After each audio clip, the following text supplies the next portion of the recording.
We're going to start here with the superior sagittal sinus, which we see draining into the confluence of sinuses, the occipital sinus here, and then the transverse sinuses here. So we can see those on the outside of this transparent skull as well as the inside. This artery on the inside of the skull here is the middle meningeal artery. Now I'm going to remove the skull cap. We see the middle meningeal artery, the superior sagittal sinus. These indentations here are the arachnoid granulations, where you're going to be dumping CSF back into the superior sagittal sinus. The other sinuses that we can see here, we've got the occipital sinus, the transverse sinuses, the sigmoid sinuses, these are actually even a little bit more visible here, the inferior petrosal sinus, and the superior petrosal sinus. So they're not showing you the superior petrosal sinus very well, the sigmoid, but they are showing you the inferior petrosal sinus as this blue line coming down to the jugular foramen here. This is the cavernous sinus on either side of the sella turcica. This is the pituitary gland with the pituitary stalk, which is also called the infundibulum.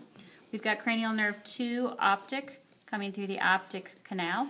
We've got cranial nerves 3, 4, oculomotor, trochlear. Here's trigeminal. First branch of trigeminal is ophthalmic branch of trigeminal going through the superior orbital fissure.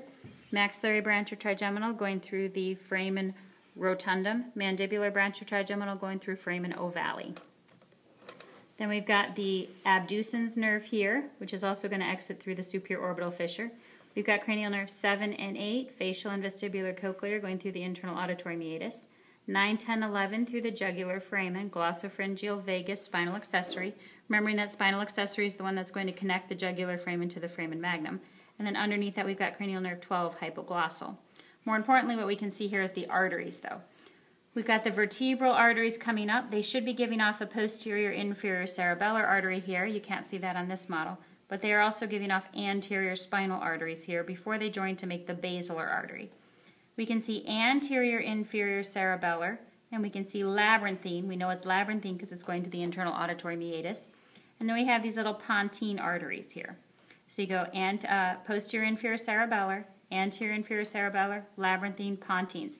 Now we get to the top of the clivus here, and the basilar artery is going to split into the superior cerebellars, which are going to be below cranial nerves 3, 4, and 5, and the posterior cerebrals, which are going to be above cranial nerves 3, 4, and 5. Posterior cerebrals are going to give off posterior communicating arteries, which are going to come in and join the internal carotid artery. At the internal carotid artery, we are branching into middle cerebral artery and anterior cerebral artery. Again, middle cerebral artery, anterior cerebral artery. Anterior cerebral arteries are going to be connected via the anterior communicating artery. And this is considered the circle of Willis.